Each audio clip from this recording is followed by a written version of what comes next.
الحمد لله رب العالمين والصلاة والسلام على سيد الأنبياء والمرسلين وعلى آله وأصحابه وذرياته وعلماء أمته أجمعين. أما بعد، أعوذ بالله من الشيطان الرجيم. بسم الله الرحمن الرحيم. كل نفس ذائقة الموت. صدق اللہ العظیم. محترم و مکرم حاضرین کرام اور عزیز بچوں، جس شخصیت کے لیے ایصال ثواب کا اہتمام کیا گیا ہے وہ ہمارے استاد مکرم حضرت اقدس مفتی سعید احمد صاحب پالن پوری رحمۃ اللہ علیہ ہیں، جو دارالعلوم دیوبند کے شیخ الحدیث صدر المدرسین تھے، اور بہت سارے علمی کارنامے اللہ نے ان کے دست مبارک سے انجام دلوائے. بندہ حضرت کی شخصیت اور حضرت کا تعارف مکمل کرانے پر قادر بھی نہیں، تاہم آپ کے سامنے حضرت سے آخری ملاقات کی کچھ یادیں پیش کرنا چاہتا ہے. آج سے تقریباً 14 مہینے پہلے، گزشتہ سال کے رجب کے اواخر میں دلی میں ایک جمعیت علماء کے اندر فقہی اجتماع قائم ہوا تھا. مباحث فقہیہ کا سیمینار ہوا تھا. اس سیمینار میں، اس فقہی اجتماع میں بندہ اور بندہ کے ہمراہ ہمارے جامعہ کے ایک استاد مفتی عبدالرؤف صاحب دامت برکاتہم، ہم دونوں حاضر ہوئے تھے. تو ہم لوگ ایسا نظام بنائے کہ 2 دن پہلے دیوبند پہنچ گئے، اور دیوبند میں میرے رفیق درس حضرت مفتی اشتیاق صاحب دامت برکاتہم کی معیت میں عصر کے بعد حضرت کی ملاقات کے لیے حضرت کے دولت خانہ بلکہ علم خانہ میں حاضری کا موقع ملا. حضرت سے ملاقات ہوئی. حضرت کی طبیعت ناساز تھی. حضرت سنانے لگے کہ بھائی، اعمال تو ایسے نہیں ہیں، مگر آج خواب میں دیکھا کہ میں جنت پہنچا ہوا ہوں، اور جنت میں ایک درخت ہے، اور میرے ذہن میں ہے کہ حدیث میں ہے کہ جنت میں ایک درخت ہوگا کہ سوار آدمی تیز رفتار سواری پر بھی 100 سال میں بھی اس درخت کے سائے کو جو ہے ختم نہیں کر پائے گا. اور میں اسی درخت کے سائے میں گھوڑے پر سوار ہوں، اور گھوڑے پر سوار ہو کر خوب تیزی کے ساتھ جو ہے گھوڑا دوڑا رہا ہوں. پھر حضرت نے فرمایا کہ اعمال تو ایسے نہیں ہیں، لیکن خواب میں نے دیکھا کہ میں جنت پہنچ گیا. تو حضرت مولانا خورشید عالم صاحب گیاوی دامت برکاتہم، جو دارالعلوم دیوبند کے اس وقت ناظم تعلیمات ہیں، وہ موجود تھے. انہوں نے فرمایا کہ حضرت، اللہ نے تو آپ سے بہت سے اعمال صالحہ اور کارنامے انجام دلوائے ہیں. تو حضرت نے فرمایا کہ بھائی، وہ تو مونگ پھلی ہے، اندر دانہ ہے یا نہیں، یا صرف چھلکا ہی چھلکا ہے، کون جانے. تو پھر مولانا خورشید صاحب دامت برکاتہم نے فرمایا کہ حضرت، ویسے نجات کا دار و مدار ایمان پر ہے یا اعمال صالحہ پر؟ حضرت نے فرمایا کہ اصل نجات کا دار و مدار تو ایمان پر ہے، اور الحمدللہ ایمان ہے، ایمان اور مومن ہوں، اور اللہ نے ایمان بہت مضبوط دیا ہے. یہ حضرت نے اپنا واقعہ سنایا. حضرت کے ہاں اور بھی مہمان پہنچے ہوئے تھے، سب حضرت کے شاگرد تھے. سب حضرت کے لیے کچھ کچھ ہدیہ لے کر گئے تھے. سب نے پیش کیا. حضرت سب کا ہدیہ لے کر ایک جگہ جمع کر دیے. بندہ بھی ایک عود کی شیشی لے کر گیا تھا. بندہ نے وہ پیش کیا، اور عرض بھی کیا کہ یہ عود ہے، مگر حضرت سن نہیں پائے۔ حضرت وہ بھی لے کر رکھ دیے۔ جب مکمل احراز ہو گیا اور حضرت کے قبضے میں سب ہدیے پہنچ گئے، تھوڑی دیر کے بعد پھر وہ ہدیے حضرت تقسیم کرنے لگے۔ دارالعلوم دیوبند کے کچھ اساتذہ کرام تھے، ان میں سے ایک مربی استاد کو حضرت نے میرے عود کی شیشی دے دیا، تو میں نے مولانا اشتیاق صاحب کو ٹھوکر مارا اور کہا کہ حضرت شاید سمجھے نہیں کہ یہ عود ہے، چونکہ حضرت کو عود بہت پسند تھا۔ تو مفتی اشتیاق صاحب نے بلند آواز سے عرض کیا، حضرت یہ عود ہے۔ حضرت نے فرمایا نہیں بھائی، کہاں عود ہے، رنگ ہی بتا رہا ہے۔ تو بندہ نے بہت ہی ہمت کے ساتھ عرض کیا، حضرت اصلی عود ہے، ڈیگ سے نکلا ہوا ہے، بندہ میں آسام سے لے کر آیا ہوں۔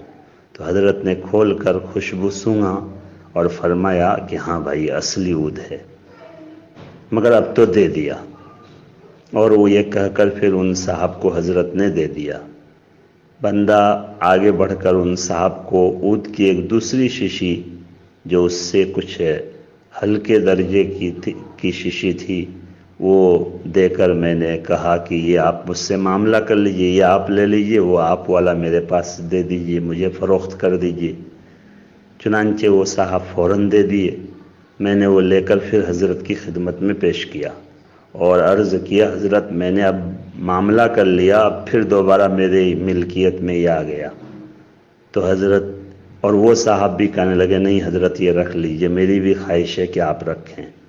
چنانچہ حضرت نے پھر وہ شیشی اپنے پاس رکھ لیا۔ خیر اس طرح دیوبند میں ملاقات ہوئی۔ اس کے بعد بندہ سیمینار اور مباحث فقہیہ کے اجتماع میں دلی آ گیا اور حضرت بھی دلی پہنچے۔ پھر دلی میں جمعیت آفس کے بالکل اوپر میں ایک کمرے میں حضرت کا قیام تھا۔ رفیق محترم مفتی اشتیاق صاحب کے ساتھ حضرت کے قیام گاہ میں ایک مرتبہ پہنچا اور مفتی اشتیاق صاحب نے فرمایا کہ حضرت کو کچھ لطیفہ سناؤ، حضرت لطیفہ بہت پسند کرتے ہیں اس وقت۔ تو بندہ نے حضرت سے عرض کیا کہ حضرت ایک لطیفہ ہے لیکن اس میں ایک اشکال ہے۔ تو حضرت نے فرمایا کیا؟ میں نے عرض کیا کہ حضرت آپ کی کتاب تحفۃ العلمعی میں ابواب الجمعہ کی تفصیل میں اس عنوان کے تحت میں کہ کبھی کبھی اللہ تعالیٰ شر کو بھی خیر کا ذریعہ بنا دیتے ہیں، آپ ایک طالب علم کا واقعہ لکھے ہیں کہ ایک طالب علم کا ایک مدرسے سے اخراج ہو گیا، وہ دوسرے بڑے مدرسے میں پہنچا اور وہاں دارالعلوم دیوبند میں پہنچا اور وہاں ان کا داخلہ ہو گیا اور وہ وہیں محنت سے پڑھ کر وہاں سے فراغت حاصل کی۔ بعد میں پھر ان کا ابتدائی تدریس میں تقرر ہو گیا اور پھر وہ محنت کرتے کرتے وہاں کا شیخ الحدیث بن گیا۔ اب اگر پہلے مدرسے سے اخراج ان کا نہیں ہوتا جو بظاہر شر تھا تو وہ دارالعلوم دیوبند آتا بھی نہیں اور جو دارالعلوم دیوبند کے شیخ الحدیث تک پہنچنے کا ان کے لیے بظاہر امکان نہیں ہوتا۔ لیکن وہ جو پہلے مدرسے کا اخراج تھا وہ شر تھا لیکن وہ خیر کا ذریعہ بن گیا۔ حضرت نے فرمایا ہاں تو کیا ہوا؟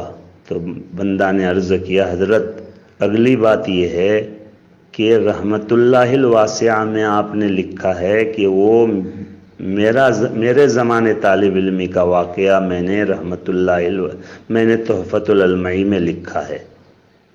تو تحفۃ العلمعی کے واقعہ سے تو سمجھ میں آ رہا تھا ایک طالب علم کا واقعہ ہے یا کوئی فرضی واقعہ ہے، لیکن آپ نے رحمت اللہ الواسعہ میں لکھا ہے کہ وہ میرا ہی واقعہ ہے۔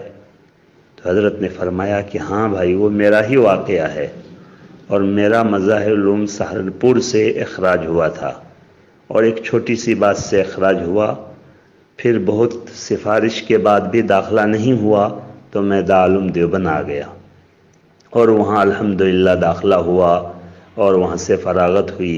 پھر بعد میں وہاں تدریسی خدمت کا موقع ملا تو وہ میرا ہی واقعہ ہے۔ تو بندہ نے عرض کیا حضرت اصل اشکال یہ ہے کہ آپ جس وقت تحفۃ العلمعی لکھے تھے اس وقت آپ شیخ الحدیث تھے نہیں، اور آپ اس میں واقعہ لکھے ہیں کہ وہ طالب علم ترقی کرتے کرتے وہاں کا شیخ الحدیث بن گیا۔ تو حضرت نے فرمایا کہ بھائی کمال تو اسی وقت ہے، اگر بن کے لکھتا تو کیا کمال تھا، پہلے ہی لکھنا یہی تو کمال ہے۔ تو ہم لوگ سب خاموش ہو گئے۔ اس کے بعد حضرت نے فرمایا ایک اور واقعہ سناؤں، اور حضرت واقعہ سنانے لگے کہ جب میرے 5-6 بچے ہوئے، اور عام طور سے عورتیں کثرت اولاد سے گھبراتی ہیں، تو گھر میں بھی گھبراہٹ کا اظہار کی، تو میں نے کہا دیکھو ابھی گھبراؤ رکتاؤ مت، میرے 12 بچے ہونے ہیں اور 12 بچے ہو کر رہیں گے۔ خیر اس کے بعد میرے 11 بچے ہوئے، اور میری اہلیہ جو ہے ولادت کا سلسلہ میری اہلیہ کا بالکل بند ہو گیا۔ تو اہلیہ کہنے لگی کہ آپ تو بولے تھے کہ 12 بچے ہوں گے، لیکن ابھی تو 11 ہی ہوئے اور سلسلہ بند ہو گیا۔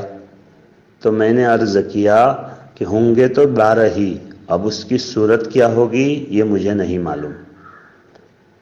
اور اس یہ کہتے ہوئے حضرت نے مسکرایا اور فرمایا کہ اہلیہ گھبرا گئی، یعنی کہیں دوسری شادی تو نہیں کریں گے۔ اور حضرت نے 2-3 مرتبہ فرمایا کہ میں نے کہا کہ ہوں گے تو 12 ہی، کیا صورت ہوگی مجھے معلوم نہیں۔ اس کے بعد میں باہر کے سفر میں تھا، میرے بڑے لڑکے کا انتقال ہو گیا، ایک ایکسیڈنٹ میں شہادت ہو گئی، اور میں سفر سے آیا، میرے بڑے لڑکے کے 2 بچے تھے، میں نے ان دونوں بچوں کو یعنی پوتوں کو بیٹا بنا لیا، اور بیٹوں کے طرح میراث کا حق ان کے لیے نامزد کر دیا۔ اور میں نے اہلیہ سے کہا کہ دیکھو یہ 12 کی تعداد پوری ہو گئی، یعنی بڑا لڑکا کا انتقال ہو گیا، اب 10 رہ گئے، اور یہ 2 پوتے میرے بیٹے بن گئے، تو اب 12 ہو گئے۔ تو یہ دونوں واقعہ جو ہے حضرت کی دور اندیشی یا کہیے جو حضرت کی کرامت، حضرت کے کشف کی صحت پر جو ہے دلالت کرتا ہے کہ حضرت تحفۃ العلمعی میں شیخ الحدیث بننے سے پہلے ہی واقعہ لکھ دیے، اور یہ کہہ کر لکھے کہ طالب علم کا واقعہ ہے۔ بہرحال اللہ نے حضرت کے اندر بڑے کمالات رکھے تھے، اور حضرت کی ایک اپنی شان تھی، اور حضرت کو اللہ نے تحقیق اور تفہیم دونوں کا ایک عجیب ملکہ عطا فرمایا تھا۔ محقق بھی تھے، اور اپنی بات کو سمجھانے کا ایک قدرتی اللہ نے ان کو ملکہ دیا تھا، ایسا ملکہ دیا تھا کہ جو شاید کہیں آپ کو ملے، کتنی ہی سخت بات ہو اور کتنا ہی الجھا ہوا مسئلہ ہو، حضرت چٹکیوں میں اس کو حل کر دیتے تھے۔ اللہ تبارک و تعالی حضرت رحمت اللہ علیہ کی کروٹ کروٹ مغفرت فرمائے، درجات بلند اللہ نصیب فرمائے، حضرت کے تمام جو ہے نیکیوں کو اللہ تعالیٰ قبول فرمائے، علمی کارناموں کو صدقہ جاریہ بنائے، سیئات کو حسنات سے مبدل فرمائے، حضرت کی علمی روحانی فیوز و برکات سے اللہ ہم سب کو مستفید فرمائے، حضرت کے نقش قدم پر ہمیں چلنے کی اللہ توفیق عطا فرمائے، اور حضرت رحمت اللہ علیہ کے صاحبزادگان کو اور تمام روحانی اولاد کو اللہ تعالیٰ صبر جمیل عطا فرمائے۔ وآخر دعوانا ان الحمد للہ رب العالمین۔